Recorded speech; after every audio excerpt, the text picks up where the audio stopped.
FM News Talk 97.1. On-demand audio. Oh, boy. This is a guy that... Because you want political correctness, you're in the wrong event. If you came here because you want political correctness, you're in the wrong event. It's a guy named David Sanchez who opened up for Trump's rally where all the protests happened yesterday. Wow. And he was lighting them up. He was just, you remember this. For all I know, I'm not quite sure who this guy is. He may be a local talk radio host or something, but Bill Cunningham, who hosts a show on Sunday nights here on FM News Talk 97.1, nationally syndicated, has been a Cincinnati talk radio host for 35 years, introduced Mitt Romney when he was there speaking, or maybe it was McCain. Maybe it was McCain. I think that's who it was when he was running for president.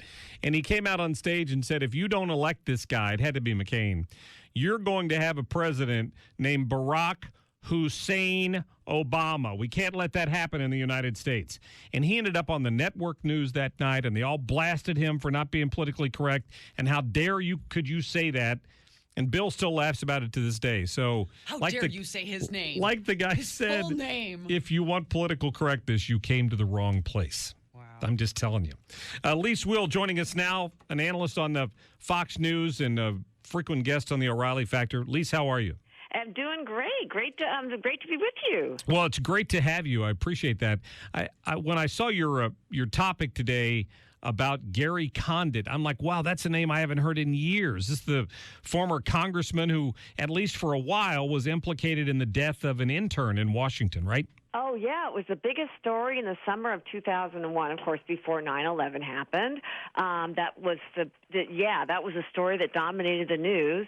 And remember, Chandra Levy was that intern back then, and she was having an affair with Gary Condit. He never admitted that, but of course that exactly was what was happening. Oh, right. Her body was then found in a park in the fall of 2001 after 9/11, and another man was convicted of her murder.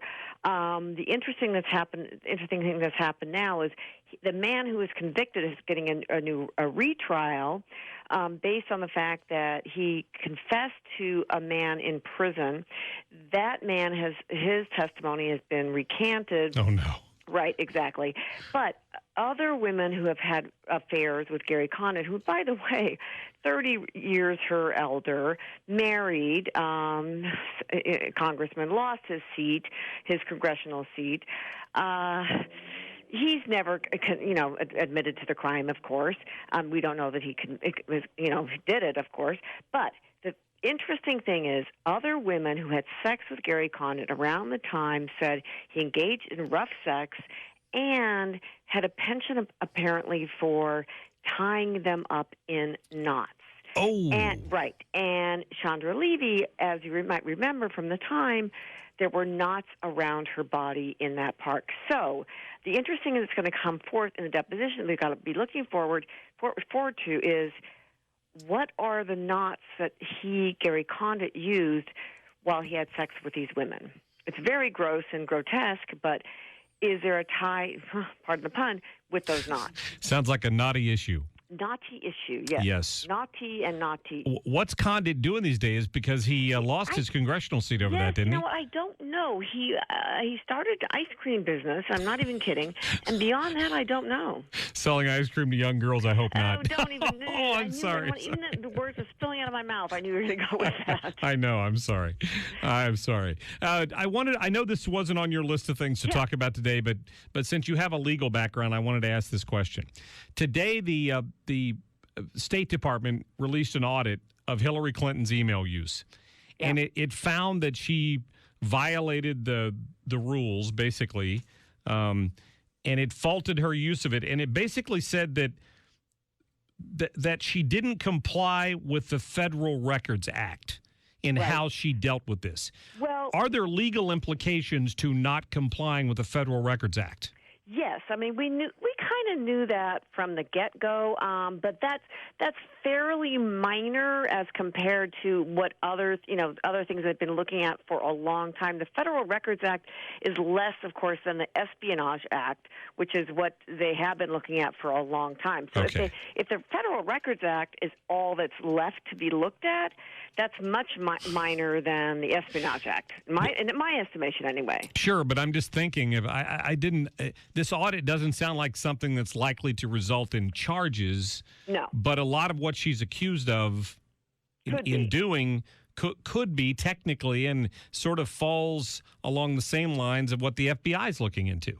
Correct. I don't think we've seen the end of this, but I think most of my brethren, including Judge Napolitano at Fox News, have said that, we would be looking at charges coming in May, and we're kind of drawing to the end of May. Mm-hmm. So, I think the party deserves to know that if she's going to be indicted, it happens before the convention, which comes in July. Wow. Lise Wiehl with Fox News, I appreciate your time. You got it. Take care. Have a great day. You too. Enjoy your Wednesday. Love talking to her. She's got a refreshing outlook on things and just tells you what's on her mind. That's good to listen to. Speaking of charges, we're going to talk about this coming up a little later on the show today. The Attorney General, Loretta Lynch, has spoken out again on the transgender law that's being challenged in North Carolina. I'm going to play this bite for you a little later because I think you have to listen to what she doesn't say. The way this administration parses things is fascinating sometimes. But if you were listening to the show yesterday, you heard me point out that their challenge to the North Carolina law is not based on legal precedent, but it's based on the interpretation of one prosecutor in the Department of Justice bringing these charges, this lawsuit against North Carolina. One activist, former ACLU lawyer who now works for the Department of Justice, who's spearheading this effort to get these anti-discrimination laws to cover transgendered rights. Even though that's not what the law says, that's the administration's interpretation of it. And I believe today Loretta Lynch in this interview confirmed that, because she's very cautious in how she explains what law it is that she believes North Carolina is violating. If you violate somebody's values, as she alleges, you're not breaking the law. You may be doing something that's, not right, not ethical, but is it a violation of the law? She talks a lot about values and not a whole lot about the law, which surprises me for an attorney general. Anyway, we'll get to that and more later on the show today, including this discussion on electromagnetic pulse bombs. Heard much about this? A report was issued to Congress the week before 9/11, and it got completely covered over because of the fallout from 9/11. And most of the country has never had a discussion about this, and the U.S. and the St. Louis area is at serious risk if this happens. So we're going to talk to Bill Brandis, former fire chief in the region, who spent a lot of time looking into this and how prepared we are locally, coming up in our next hour. So I hope that you'll be able to stick around for that. It's a very timely discussion. There's a big nationwide seminar to discuss this that's being undertaken this summer. Of course, at a time when our military is having to go into graveyards of airplanes and steal parts to keep their F-16s and their B-1 bombers flying.